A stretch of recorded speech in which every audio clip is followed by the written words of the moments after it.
Hello and welcome to part 2 of Jingle all the way to January, holiday season's must-dos for employers. This is Barclay Damon's Labor and Employment Podcast, and this is our season finale.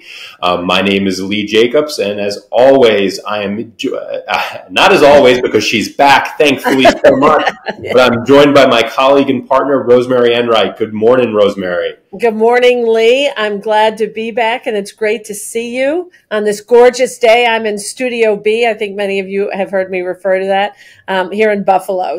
And I just have to say one thing. I know this episode, Lee, is dropping end of November, beginning of December to help everybody with the holidays. But we're recording everyone on Halloween. And you may recall at one point, Lee and I were together, and I said we're like Kelly and Mark on whatever that is, that show. Live with Kelly and Mark. Yeah, that's let's go Live with Kelly and Mark, exactly. So I think that next year, Lee, we should dress up. Because, Kelly and Mark, she dresses up on the show. And I am from Buffalo. I am a Bills fan. I cannot stand the Kansas City Chiefs. They are my New England Patriots team, and they dressed up, Mark and Kelly, as T. Swift and Travis Kelce, the tight end for the Kansas City Chiefs. Yes. It's like, oh my God. But anyway, next year, Lee, we'll dress up. Next year, we'll make a note of it. And so that would encourage you listeners to watch us on YouTube as opposed to just listening to us through the podcast. So you can see whatever crazy costumes we come up with for next year. That's right. So I've got a whole year to think about this now. That's right. But we shall see. But so continuing our conversation about what employers should be doing now at the end of the year as they think towards the next year. Our last episode, we talked about holiday parties and some guidance on how to successfully navigate holiday parties and Christmas gifts and things to that nature. Today, what we're going to be talking about is holiday bonuses and some end-of-the-year items that people should be thinking about now. But before we do that, and as always, when Rosemary and I are together, a fun fact of the day. Rosemary, you want to take it away? What's your fun fact for this episode? My fun fact for this episode is that I was organizing. I had this box that when I moved back to Buffalo, 10 plus years ago, that I brought from my home in Maryland, and it's just been sitting, and I thought, I've got to start sorting through this. And I found in it, Lee, my driver's ed, or the motor vehicle, I don't know what you'd call it, booklet. So yes, people, there was a booklet at some point, so I'm showing you how old I am, that I used to study to take my driver's permit test. And I could see my notes in it, and it had my permit test in it, and I got a perfect score, Lee. That is my fun fact, a perfect score on my permit test. I wouldn't I expect nothing less. Yeah. Nothing less. Right. My fun fact is also dating a little bit myself. So I'm a professor, an adjunct professor at Brooklyn Law School, and I've been doing this now for about 15 years. It could be 14, it could be 16, not really sure anymore. Yeah. But I always spend a half a class where I like to show to my students some movies or TV shows, clips of how the movies get it right, or how the movies do it, set up the drama in a very, very good way. And so of that, the slideshow that I create has such hot ones as My Cousin Vinny, Legally Blonde, A Few Good Men, and for the first time, I'm getting blank stares from my students about these movies. And then when we're on A Few Good Men, I'm not playing the whole movies, it's selected clips, obviously. And I play the You Can't Handle the Truth clip. I knew you were going to say, I was going to interrupt you and say, you can't handle the truth. Yeah, I play the You Can't Handle the Truth clip, and then usually someone is yelling or miming it or You Can't Handle the Truth. Just like I did. At the same time. And nobody.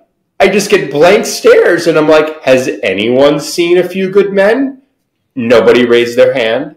And then I look down at like the notes on the clip from YouTube, and it says that the movie came out in 1992. And then I say, and I look to my students, any of you born before? Because the movie's 30 years old and no one raised their hand. And I realized all of the movies that I had been showing them were made before they were born. Time for me to update my... Yeah, I'd say so. I'd say so. And how depressing is that, Lee? Oh, my God. A little bit.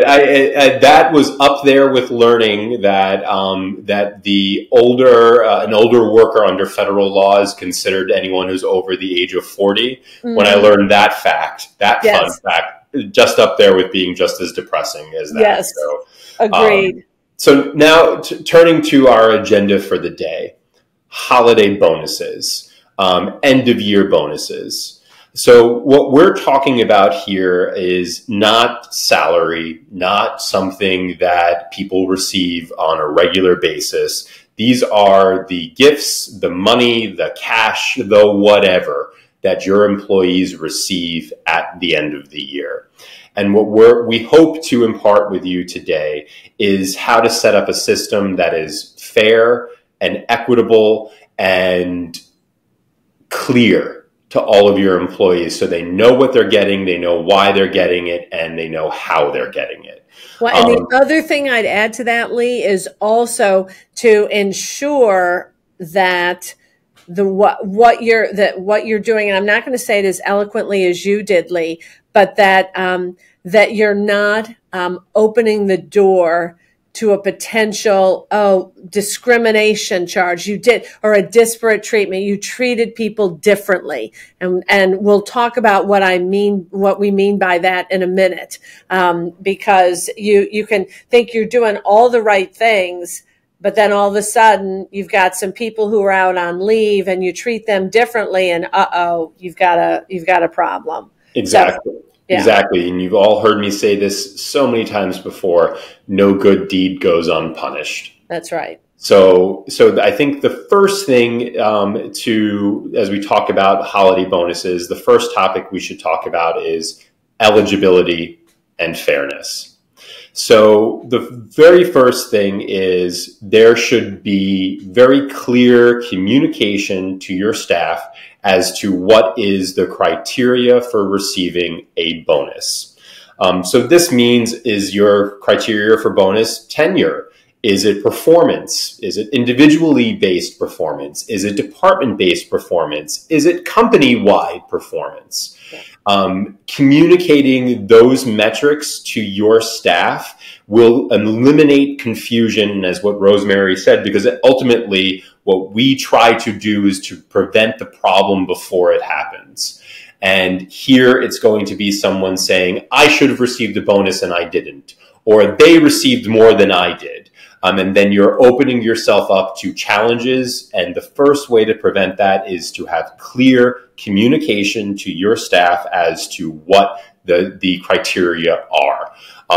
Any thoughts, Rosemary, on your end on how to peg criteria or anything to that nature? Yeah, no, I think you captured it perfectly. Like you said, is it individual, is it department, is it company, tenure, all of those things. And to your point, Lee, the point I wanted to make is this, that somebody will say, well, I should have gotten a bonus. I was eligible for a bonus, or why did they get more? I got less. And so your employee comes to you and you're having that conversation. They may not come to you, or they may come to you and not like the answer. And they're going to go out on the web and they're going to see DOL, not paid your wages. And it is so easy for them to just type in information. And now all of a sudden, something that you thought was good, you've heard Lee and I say 100 times, if we said it once, no good deed goes unpunished, right? Something that you were doing, a good thing. Now you've got the DOL knocking on your door saying, show me your bonus plan. How did you make the decision? What was the criteria? So bonuses should always be documented, and the criteria should be clear, measurable, and objective. Just like when you do a performance improvement plan, right? And everything you put in there, clear, measurable, and objective. And everybody knows what it is. It should be documented. They should all have a copy of it so they know. So that's what and I think that's a perfect segue into what you should be doing. And I think clear, measurable, and objective. I'm going to steal that from now on, Rosemary. I like that a lot. Clear, measurable, and objective. Like if you do not already have in your employee handbook and you give out holiday bonuses, there should be your holiday bonus policy. Who receives it? That is very clear. What measures need to be how do you measure who receives it, and an objective standards. I think that's perfect. And by setting these expectations early, in the sense of that it's in your handbook, people know about this when they sign on. It's in offer letters, it's in engagement letters, if it's for higher level employees, whatever it may be. It removes the confusion. It removes the end of the year anxiety of what I'm going to get, what I'm not going to get. And I'm going to give you a preview to a horror story for myself as a young attorney at the very beginning of my career. Because people, for better or worse, count on these bonuses if they're part of your culture. And we'll talk about that in a moment too. Yeah. And when bonus does not come as expected, it can have very serious repercussions to a person, their family, their financial planning, or whatever it may be. So you want to be clear and upfront and document it so your employees to avoid any misunderstandings that can turn into grievances, complaints, and even lawsuits. Yeah. And the other thing I'd add too is, we're talking for the employee who is receiving the bonus, but you know what, let's be honest.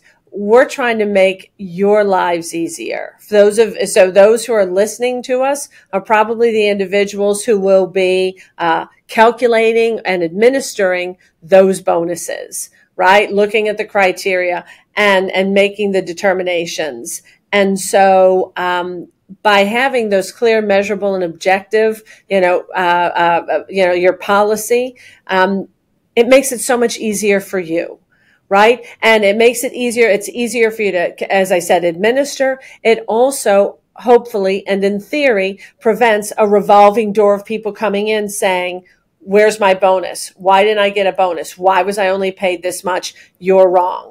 Right. And so your employees are happy, but you're happy because you've controlled it and you've made it hopefully so that you don't have that revolving door, or as Lee said, complaints, grievances, and potentially lawsuits.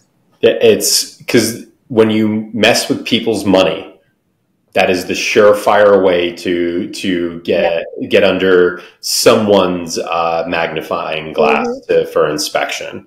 Yeah. So avoid the confusion, avoid the misunderstandings. Be open, upfront, clear, objective, and measurable. Clear, measurable, objective. Love that. Love that. Yeah. So here are some curveballs that I'm going to throw your way, Rosemary, and hopefully you'll hit them back to me and we'll continue our conversations with these different hypotheticals. Yeah. So how do we deal with people that are on leave at the time of the holiday season when these bonuses are due? Should they get a bonus? What are your thoughts on that? Well, it's funny. You will often, those of you who work with us, most of the time, the answer is, or actually, you know what? I'm not saying this very eloquently. Lee, at our L&E conference, you had made a comment about the 2 words that you learned in law. Is that how you said it? You teed it up. The 2 words in law school that you learn is it depends. Yep. All right. So every question can be answered with it depends. Yeah. And that's how I'm going to answer this question, Lee. It depends. And so the reason, it was funny, Lee and I had talked about this episode. And if one of my clients is out there listening, this is for you. All right. I'm not going to say her name because every year she'll call me about the end of November and say, I don't remember what to do with the bonuses, help me. Or she'll send me an email and say, I've got a person out on workers' comp. They've been out X number of months. I've got somebody out on leave under FMLA. They just left. I've got somebody who's been out on long-term disability for the entire year. Who gets a bonus, Rosemary? And I'm getting an email from this, and my answer is, it depends. We're going to have to talk about each one. So unfortunately, I don't think we can give a clear answer on that. I think that, it's going to be an individualized assessment, just like we do, with our Article 23A and our interactive process and everything else. So we have to look at this now for each one individually. But the only thing I will say is, if we've done our CMO, our clear, measurable, and objective, we probably have included in our policy, you must be actively working, or you must have worked X number of months in the year, or something like that. But if you don't have it in there, you're then going to have to look at, all right, what was the criteria, right? And so if it was based on someone's individual performance and they met that, they achieved that, what they were supposed to, they're entitled to the bonus. They met the criteria. Right? If it's based on the company, right? And how the company performed, right? What have you done for others? All right. Because the other thing we don't want to do, Lee, as you know, is we don't want to treat somebody who's out on maternity leave different than somebody who's out under, workers' comp, or out under PFL, paid family leave. So it's really, there's going to have to be an analysis, but hopefully you have in the policy documented, what happens, who's eligible. And it may be that you had to have worked, I'm making this up, you had to have worked at least 6 months of the year. If, let's say, it's a company, it's based on the company's performance or the department's performance, So that's how I would answer the question. I don't know what you'd add to that, Lee. What I would add to that, and further, it depends. It depends upon what the bonus that we're talking about, right? If it's a cash bonus, that it's a percentage of a high level employee's salary, that's one thing, as opposed to you're giving everyone a holiday turkey. Yeah. Give everyone a holiday turkey, including those that are out on leave. It's right? Low hanging fruit. Send them a turkey. Low hanging turkeys. Low hanging turkeys. That's right. It depends. Just give it to everybody in that respect. But what you don't want is to be in a scenario where, and this, we'll bring up here now, Clark Griswold and the Christmas Vacation, the National Lampoon's movies. Again, dating myself. I think that's from the 80s. I think so. This is a holiday movie that my family, we watch together around Thanksgiving time because we love it. You have to. It kicks off the season. I'm going to look at, while you're talking, I'm going to look it up. Go ahead. Love this movie. For those of you that don't know it, but the main theme behind the movie is that Clark Griswold, who's played by Chevy Chase, works for a food ingredient manufacturing company. And every year he is always counted on a sizable bonus, a percentage of his yearly income. Now, I don't know how much his income, we don't know how much his income was, we don't know how much the bonus would have been, but in theory, this bonus would have been enough for him to put in an in-ground swimming pool in his backyard. So presumably, I think you're going to tell me the movies was the 80s, right? The late 1989. Yeah. So I'm going to assume tens of thousands of dollars to put in a pool in his backyard. Safe assumption for that time.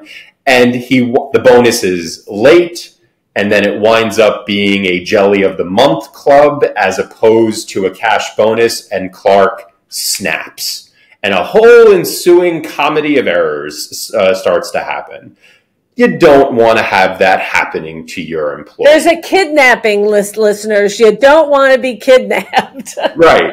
So if there had been, right, a clear, measurable, objective policy that had been communicated to the staff at the beginning of the year, the middle of the year, when they knew in this movie that the policy was changing, bonus structure was changing from a cash bonus to a Jelly of the Month bonus, it would have removed and stopped the kidnapping. Wouldn't have had a movie, but it would have been, but it wouldn't have been there.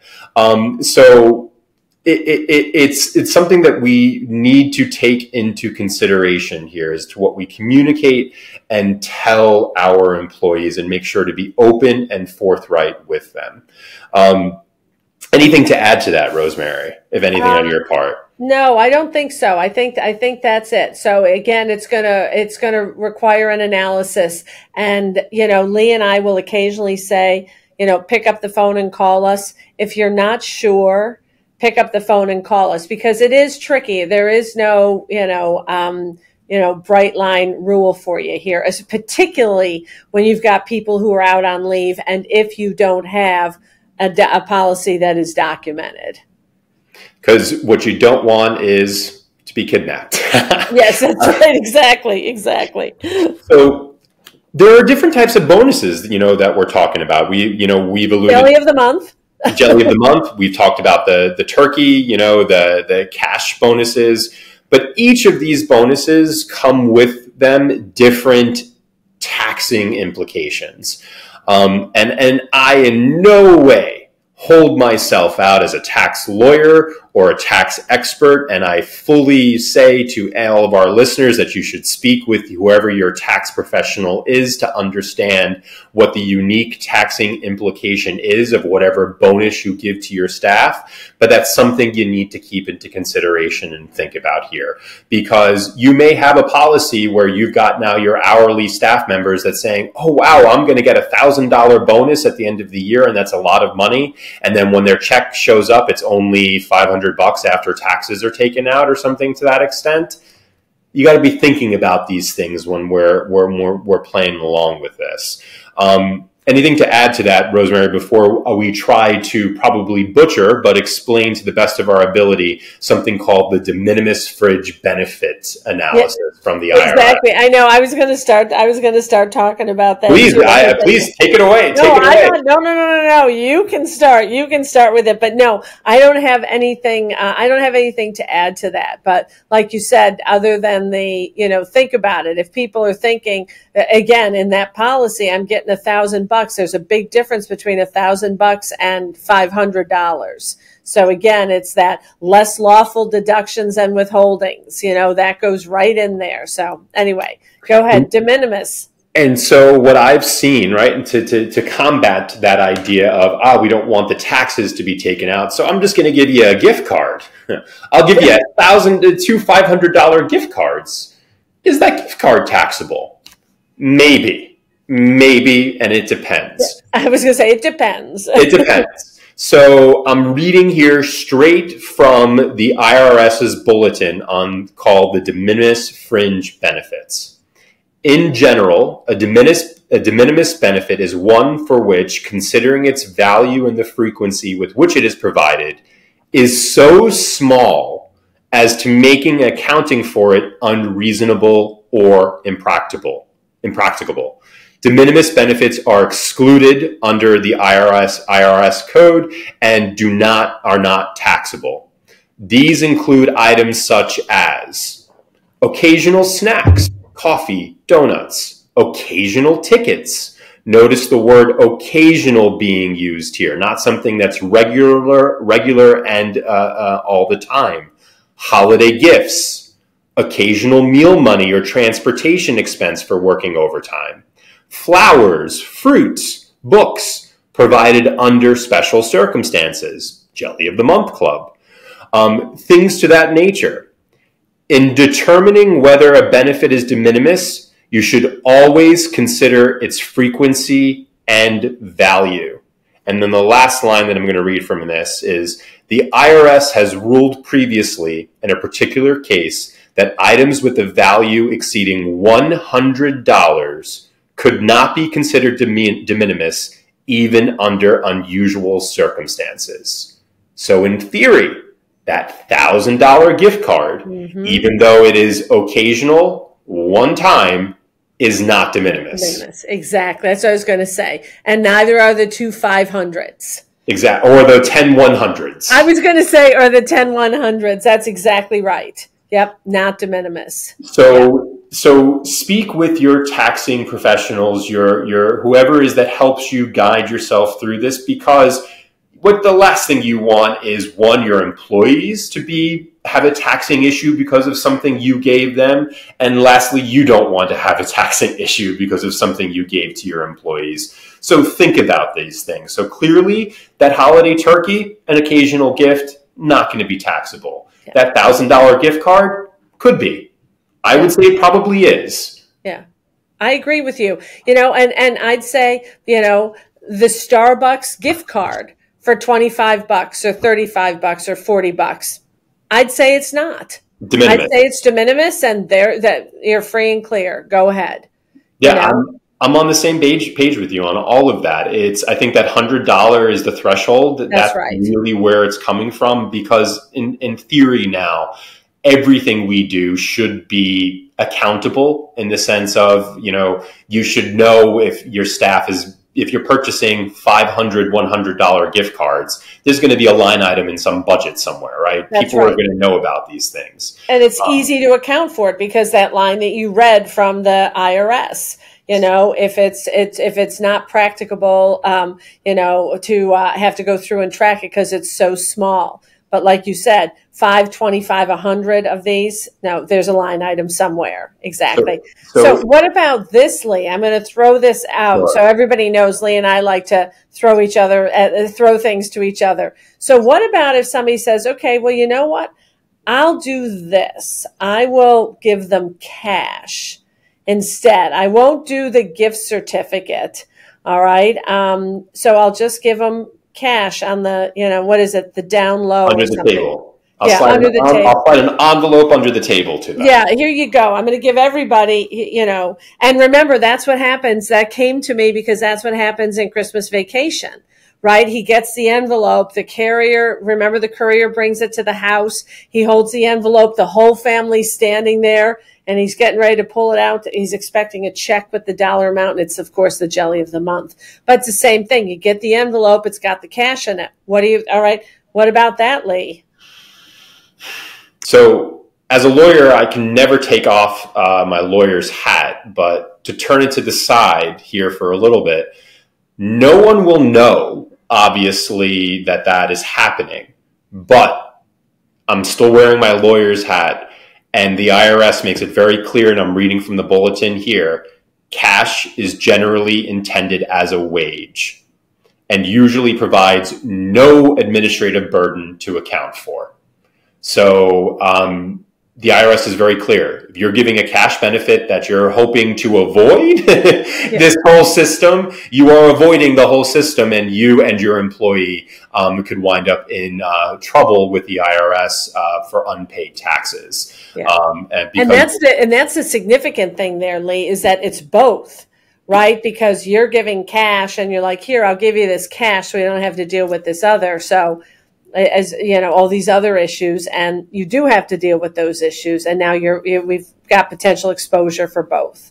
So. And the cash notion goes the same to even gift certificates as well, and gift cards. So, you know, and the IRS again says here, get cash or cash equivalents like gift certificates provided by the employer are never excludable from income. This is very clear here. If you try to go around the system, you may not get caught, but if you do get caught, here you're bringing yourself and your employee into the problem. So don't do it. Yep. That's why a turkey is a good idea. Yeah. A turkey. Or jelly of the month. That's probably why the company did it. They said, we're moving to jelly of the month. Absolutely. You know? Absolutely. Because it is a occasional meal, a holiday gift, not cash. Cash is income. Yeah, that's right. Or the other thing you do, quite frankly, Lee, as we started out at the beginning, you've got a bonus policy with your clear, measurable, and objective. You know, it's clear, measurable, and objective. And, you know, and so because of that, then it says right in there that there will be lawful deductions and withholdings and everything from it. And then you're good. Your employee, their expectations are set. There's no exposure for them. There's no exposure for you. So feel free to give a bonus, but just make sure it's documented and everyone knows exactly what is expected and what they're getting and when and how and so forth. Couldn't have said it better. And the last line that I'm going to read from the IRS bulletin here is, if the benefits qualify exclusion, no reporting is necessary. If they are taxable, they should be included in wages on the form W-2 and subject to income tax withholding. So just follow the rules, and reach out to your tax professionals if you need help with those rules. There's one last thing that I want to talk about here, because I've seen this come into problems with some of my clients, where you give a one-size-fits-all bonus to everybody.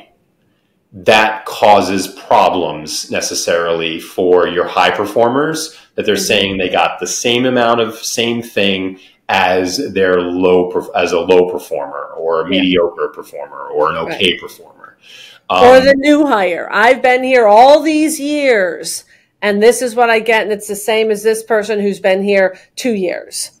How can that be? Yeah. So, one, by doing a one-size-fits-all bonus, you remove the issues of discrimination and things that you're treating me differently and disparate impact. You remove all of those issues, but it can have a hit on morale. So in order, if you do choose to have a non-one-size-fits-all bonus, again, Rosemary, I think I may get this tattooed on my forehead for the holiday season. Have clear, measurable, objective standards so that people know and understand why their office mate, their next door neighbor, got a higher bonus than they did. To remove those problems, and more importantly, to protect yourself. Do you have any bonus horror stories, Rosemary, to share? Because I have one from my own personal life. I don't know if you have one from yours or from any client. I don't, Lee, so I'll just leave it to you. So this was at the beginning of my legal career.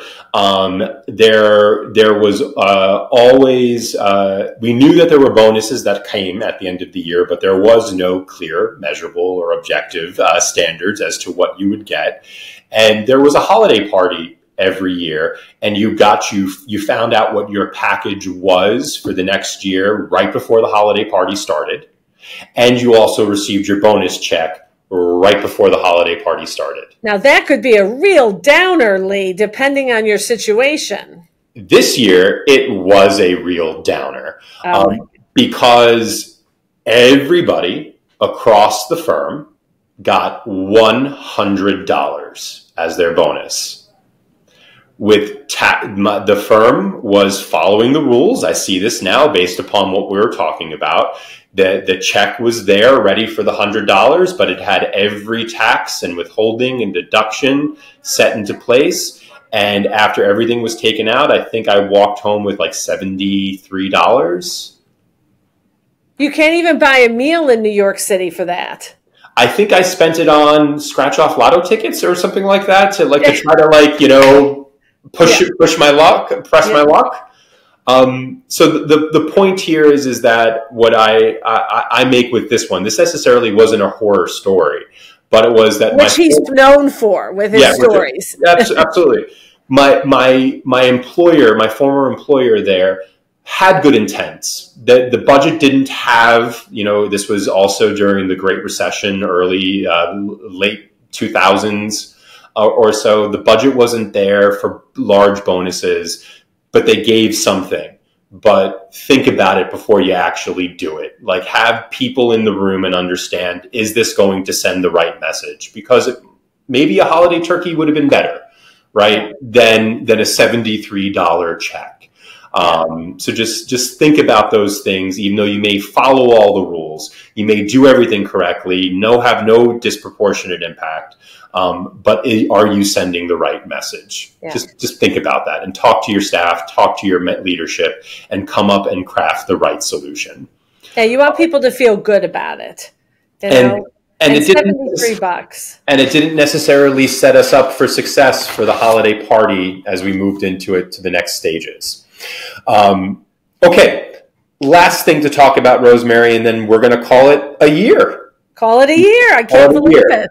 So, end of year steps. So, just as a reminder to all you listeners out there that if you're based in New York, minimum wage is going up as of January 1st, 2025. In New York City, Nassau, Suffolk, and Westchester counties, minimum wage is rising from $16 to $16.50. And in the remainder of New York State, it's going from $15 to $15.50. So everyone who was minimum wage is getting a raise. And then you have to ask yourself, people who were making, for example, if you're in Syracuse, $15.50 prior last year, and now people who are making minimum wage are now making $15.50. Do they also need a raise as well? So look at your entire staff, look at your budgets, understand what's happening. This raise topic that we're minimum wage going up, this is going to be something you're going to be hearing again this time next year, because minimum wage is going up again in 2026, $17 downstate, $16 the remainder of New York State. And don't forget, just as minimum wage is going up, what else is going up? The salary threshold. All right, for your executive and administrative people on January 1. Because when the minimum wage goes up, there's a calculation, some crazy calculation New York State does, the percentage. You don't need to know what it is. Suffice to say, that number is going up. And again, remember everyone, that's in New York State. It's the executive and the administrative only. Your professional exemption follows the FLSA, the Fair Labor Standards Act. But that is also going up. The salary threshold for that is going up. So basically, your white collar exemptions are all going up also in January. And that's, I think, the piece, Lee, that everybody misses. They forget about their white collar exemptions. So, and we've talked about that before. We did like 3 episodes on the salary basis, the salary threshold, and the duties. But Lee, you want to give them the numbers quickly? Yep. I got it. So 2025, New York City, Westchester, and Long Island, it is rising from $1,200 a week to $1,237.50 a week, or $64,350 per year. And the rest of New York State, it is rising from $1,124.20 per week to $1,161.65 per week, or $60,405.80 per year. So keep in mind with these numbers, again, people who were at the bare minimum of that threshold are going up, and those that were just above it, or that are now at the threshold, do they also need a raise as well to keep you competitive in the marketplace? Think about all of these numbers here. That's right. Yep. Very, very important, because you don't want to go into the new year and you think your people are exempt, and all of a sudden you're sitting in March or April and they've been working all these hours and they weren't exempt. And now you got to look back and you owe back wages for the overtime. And then there's liquidated damages. And we remember all the horror stories from Lee, how that quickly. My heart just started racing, just talking. Of course it did. Of course it did. So, okay, good. Perfect. Next. So W-2s, there are deadlines to distributing your W-2s. W-2s must be issued to your employees by January 31st, 2025. Did you know that there were penalties if you failed to provide the W-2 timely to your employees? So if you fail to give it to them within 30 days of the due date, so if it's between January 31st and 30 days thereafter, it's $60 per employee. Repeat that, Lee. Per employee, gang, not just $60. Oh, you owe $60. So if you've got 1,000 employees, going to get expensive. Yeah. $60,000, but there is a cap. Luckily, it's $232,500 maximum. So, phew! Well, I'm not. Don't worry about it then. Yeah. And then if it's between 31 days and August 1st that you get the W-2, it's $130 per return. And then if you get it to them after August 1st, it's a $330 per return. And then if it's even later than that, it's a $660 per return with no limitation, because then the IRS is going to consider you to be intentionally neglecting to file. If you mess with this, the IRS is going to come down hard on you. Get your W-2s to your employees on time. This should not be rocket science. It really, really shouldn't. Yeah. Okay. Anything to add on W-2s? I think this one's easy on this Yeah, one. that one's easy. No, I don't have anything to add to it. Mm-mm. So at the end of the year, now we've got employees that have these banks of vacation time, sick time, PTO. What do we do with it, right? So first, at the very basis of it, we have something, the difference between sick leave and then other leave. Sick leave is guaranteed to your employees by either New York City or New York State, depending upon where you are. Whereas PTO, vacation time, things in addition to that is a policy that you can give to your employees, but don't have a requirement to give them. So at the end of the year, what happens to this bank of time? So I think let's first talk about non-sick leave. Let's first talk about PTO and vacation time. The first thing is it's whatever is in your handbook and written down controls. Rosemary, your face lit up. Why is that? Because that's what I was going to say. I thought you were going to ask me, say, Rosemary, what do you do? And I'd say, open up your handbook and read what your policy says. That's exactly right. So if I have no policy, and it's the end of the year and I've got employees that have all of this vacation time banked, do I have to pay them out? Do they forfeit it? Do they lose it? What happens with it? So what I'd say is, what has your past practice been? What have you done? So New York State, at the end of the year, nobody says you have to pay it out. Nobody says you have to forfeit it. And actually that's a great question, Lee. As I think about it, what would I do? So here's what I'd say, and I'll be interested to see if you want to correct me or challenge me. But New York State, the Department of Labor is going to say that vacation time, it's earned, it's wages.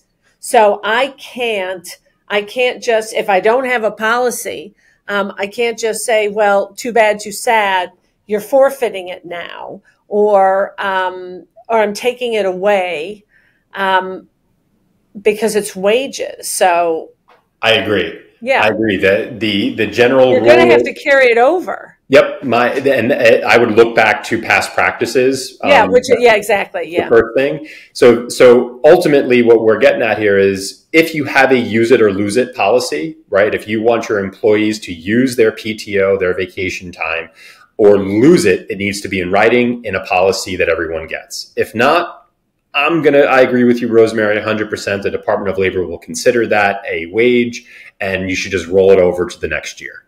Yeah, exactly. Yeah. And what I'd say is I let off saying, look at your past practice, but if you don't have a policy, if it isn't written down, obviously look to your past practice, but there is a provision, and I don't just remember it now off the top of my head, Lee, you may, that in New York State, you are required to provide your employees in writing, if you have vacation time, a vacation, that you give them vacation, it must be in writing, and they must have been informed and given that document. So clear, measurable, objective document. Exactly. Yeah, that's exactly right. But the point is, now, are they enforcing this? No. When the Department of Labor comes in and does an audit, are they like, well, let me see your policy. Oh, you didn't, so I'm going to give you this fine.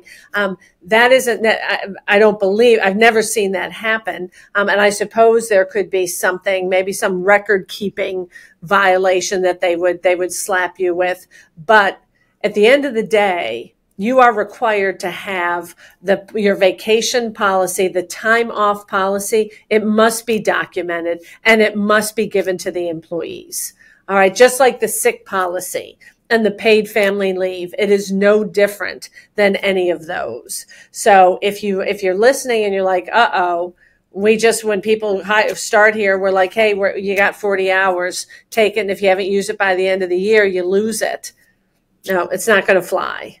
Yeah, reach out to us. Let us help you craft the proper policy here, because people count on these things. They count on their vacation time. They count on it, and being clear and upfront with your staff as to what and how it works is going to apply.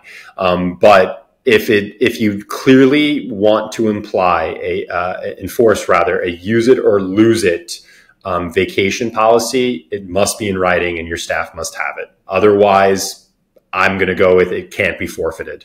Yeah.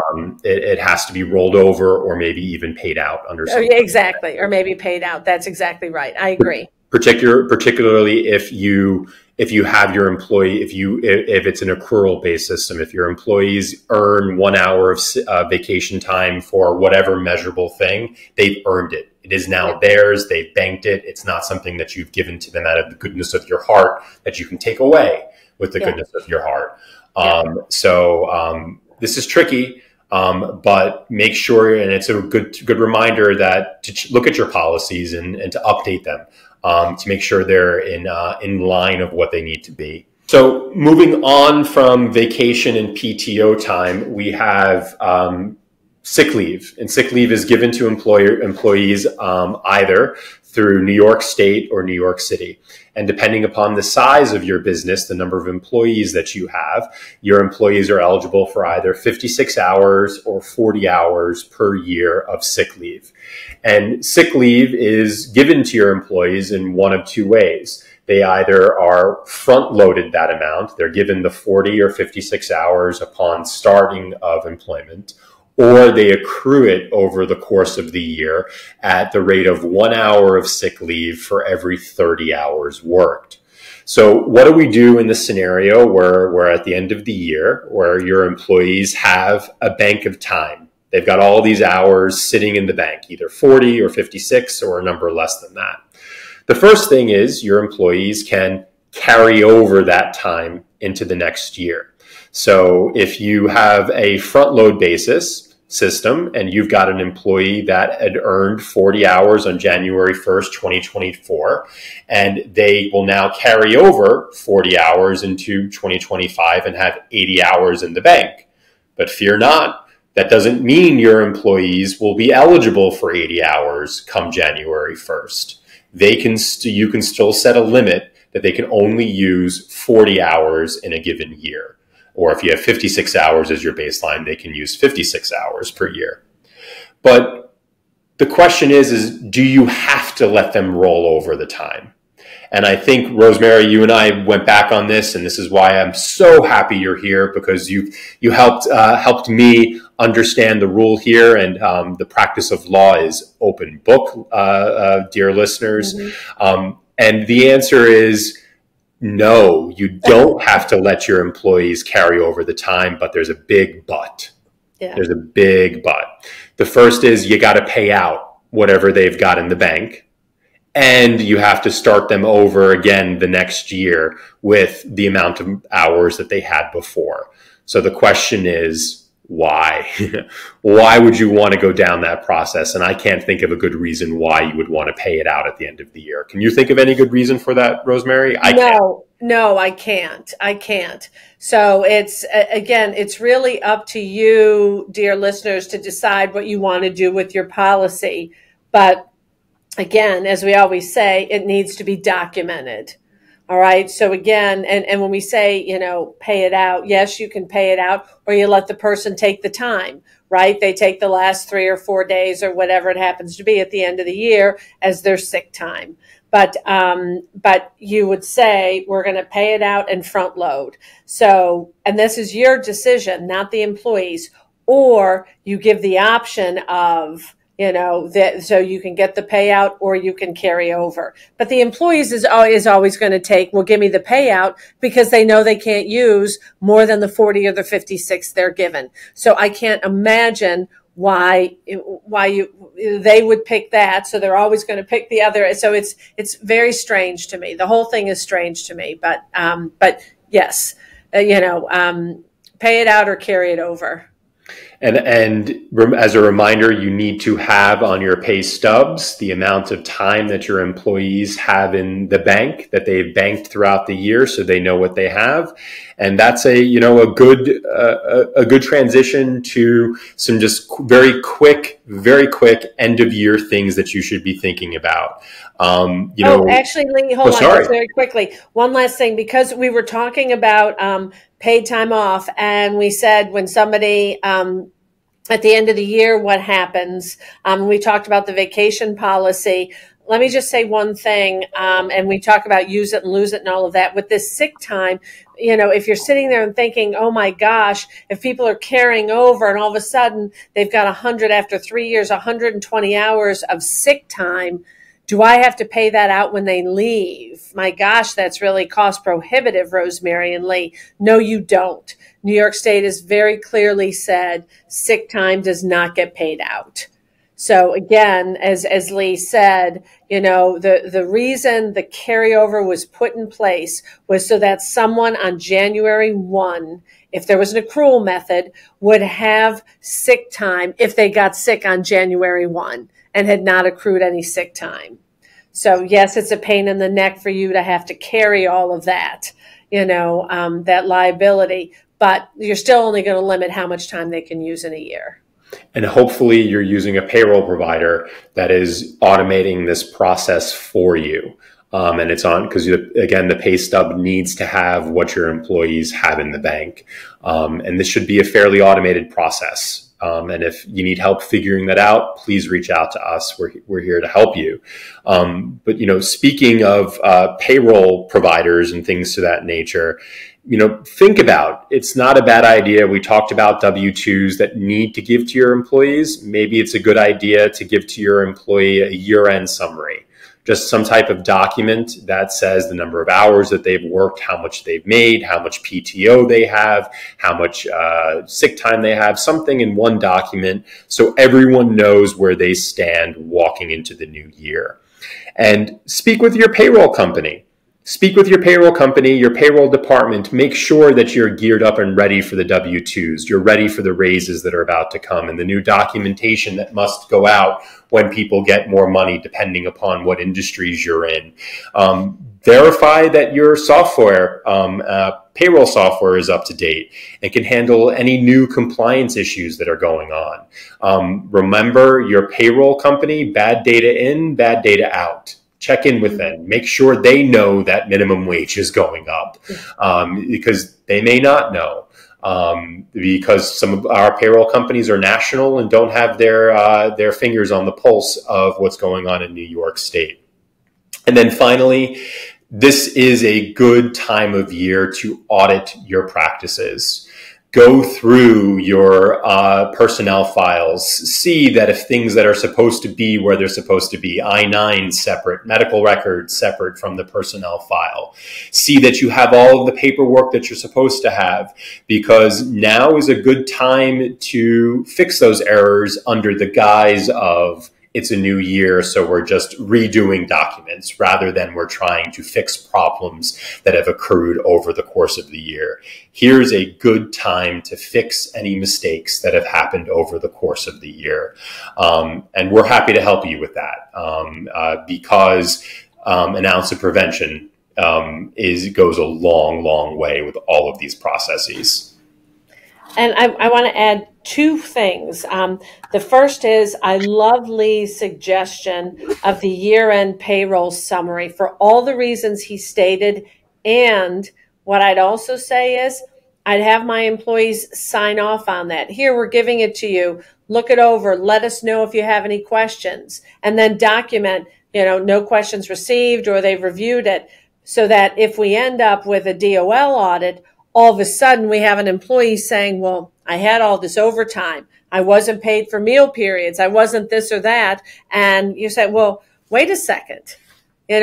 First week in January, we provided this whole summary. We explained it to you. We went through it and you never brought it up.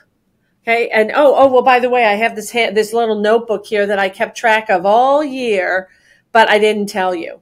All right. So goes a long way. So I'd say I think that's a great idea, Lee. And again, sets you up for success if, heaven forbid, you end up with a DOL audit. The second thing, the second point I wanted to make is when Lee said, make sure your payroll companies are paying attention to the fact that the salary threshold is going up, the minimum wage is going up, they're tracking the sick time, all of those things. Remember, everybody, January 1, paid prenatal leave, 20 hours. All right, 20 hours, which is in addition to your sick leave and all of that. Now, it's not a bank or anything like that. And I believe Ari did an episode on this. We'll double check. If she didn't, we'll kick off the new year. We'll include that, Lee, in it. But what I'd say is it's not a bank, but you need to be tracking it, right? And it falls under the paid sick leave regulation. So we're waiting for the Department of Labor to come out and tell us what the record keeping requirements are in that. But I suspect there will be record keeping requirements, just as there are for paid sick leave.